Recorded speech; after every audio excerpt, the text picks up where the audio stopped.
आप काशी हिंदू विश्वविद्यालय गए हैं तो वहां पर परिसर में बने श्री विश्वनाथ मंदिर में दर्शन अवश्य किए होंगे। विश्वविद्यालय के संस्थापक महामना पंडित मदन मोहन मालवीय की योजना के अनुसार इस मंदिर का निर्माण करवाया गया था। ये विश्व के सबसे ऊंचे हिंदू मंदिरों में से एक है।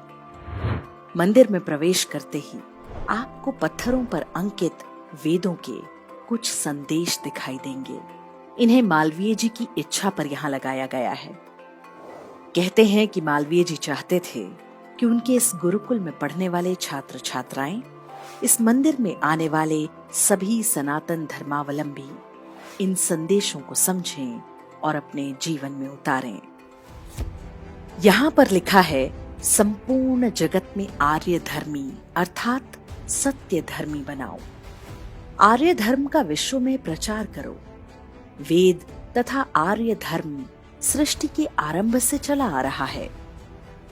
नीचे ये भी स्पष्ट किया हुआ है कि इस आर्य धर्म की शाखाओं का ही वर्तमान समय में सनातन धर्म, बौद्ध, जैन, सिख और आर्य समाज नाम पड़ा हुआ है।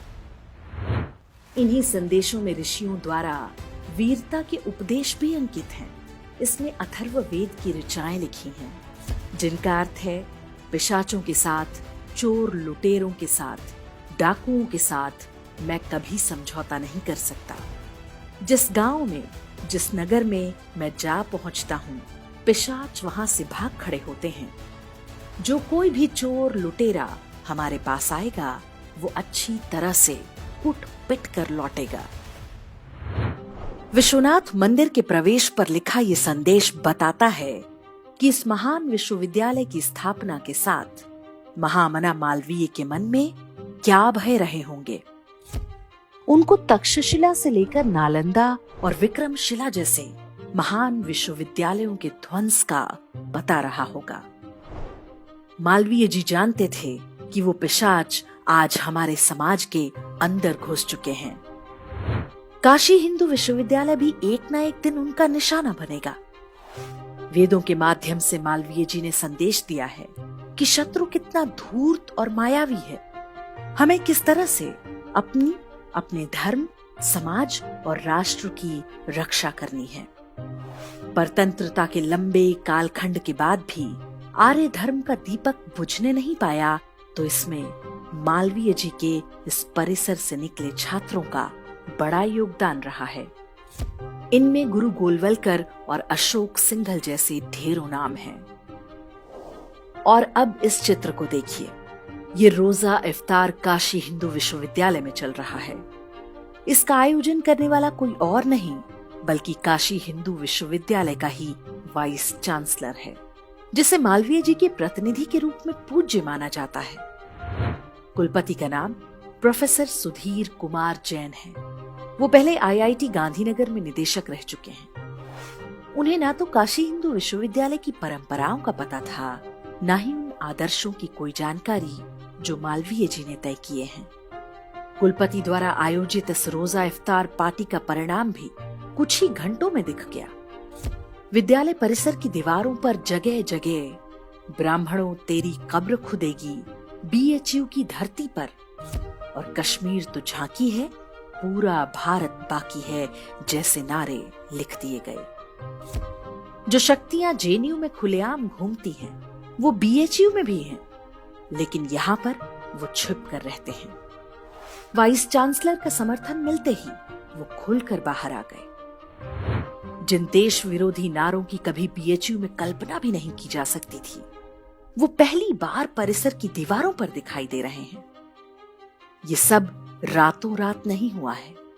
वास्तव में ये रोजा इफ्तार पार्टी और देशद्रोही नारे बीएचयू पर लगातार हो रहे आक्रमणों का हिस्सा हैं। सबसे पहले वर्ष 1965 में कांग्रेस सरकार ने बीएचयू में से हिंदू शब्द हटाने का प्रयास किया था।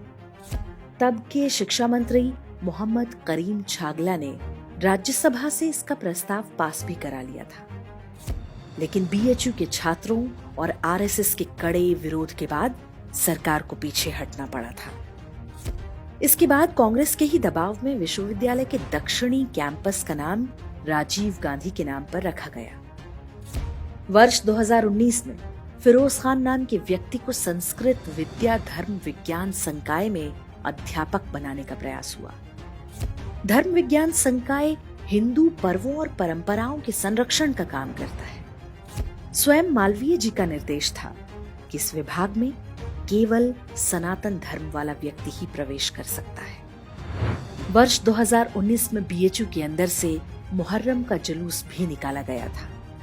जब छात्रों ने इस पर आपत्ति जताई तो प्रशासन की ओर से सफाई दी गई कि ये परंपरा पहले से चली आ रही है। यही स्पष्टीकरण अब रोजा इफ्तार को लेकर भी दी जा रही है, जबकि सत्य ये है कि इससे पहले ना तो किसी ने कोई मुहर्रम का जुलूस देखा था और ना ही विश्वविद्यालय प्रशासन की ओर से कोई रोजा इफ्तार पार्टी कराई गई थी। ये नई परंपराएं डाली जा रही हैं। वो दिन दूर नहीं जब बीएचयू प्रशासन की देखरेख और संरक्षण में परिसर के अंदर कोई दरगाह या पीर बाबा भी प्रकट हो जाएंगे। बीएचयू के हिंदू चरित्र को बदलने का प्रयास धीरे धीरे चल रहा है। वामपंथी, जिहादी और सेकुलर अध्यापकों की नियुक्ति इसका सबसे बड़ा माध्यम है। वो ठीक उसी तरह से छात्र छात्राओं का ब्रेन वॉश कर रहे हैं जैसा जेएनयू और अन्य वामपंथी संस्थानों में होता है। आजादी के अमृत महोत्सव पर विश्वविद्यालय परिसर में जो होर्डिंग लगाए गए, उनमें अन्य महापुरुषों के साथ मौलाना अबुल कलाम आजाद का चित्र भी प्रमुखता से लगा है, जबकि अबुल कलाम आजाद के मजहबी विचार किसी से छिपे नहीं हैं।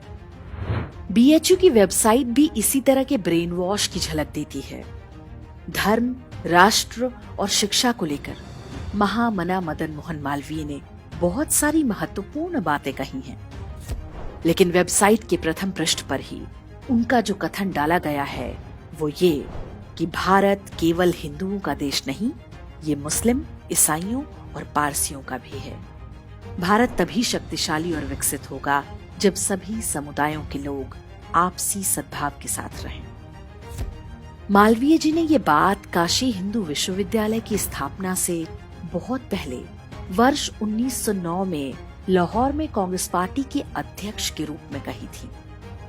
उसके बाद वर्ष 1921 में केरल के मोपला हिंदू नरसंहार के बाद भी क्या मालवीय जी के यही विचार रहे होंगे? मोपला नरसंहार के बाद जब स्वामी श्रद्धानंद ने मुसलमान बन चुके हिंदुओं का शुद्धिकरण आरंभ किया तो मालवीय जी ने खुलकर उनका समर्थन किया था। वर्ष 1924 में हिंदू महासभा के बेलगांव अधिवेशन में मालवीय जी ने स्पष्ट कहा था कि हिंदुओं के अंदर भीरुता और दुर्बलता ना होती तो ये दंगे नहीं हुए होते।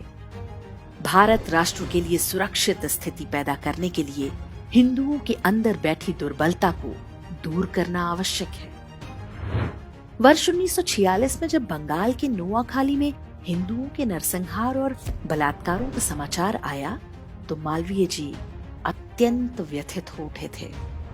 इसी दुख में उन्होंने अपने प्राण त्याग दिए थे। वास्तव में काशी हिंदू विश्वविद्यालय को लेकर महामना का सबसे बड़ा भय सत्य सिद्ध हो रहा है। आक्रमणकारी शक्तियां आज उनके परिसर में प्रवेश कर चुकी हैं।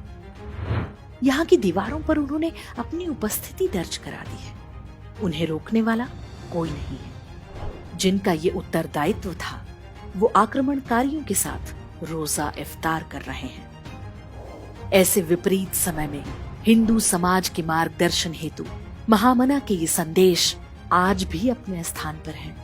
क्या हम इन पर ध्यान देंगे?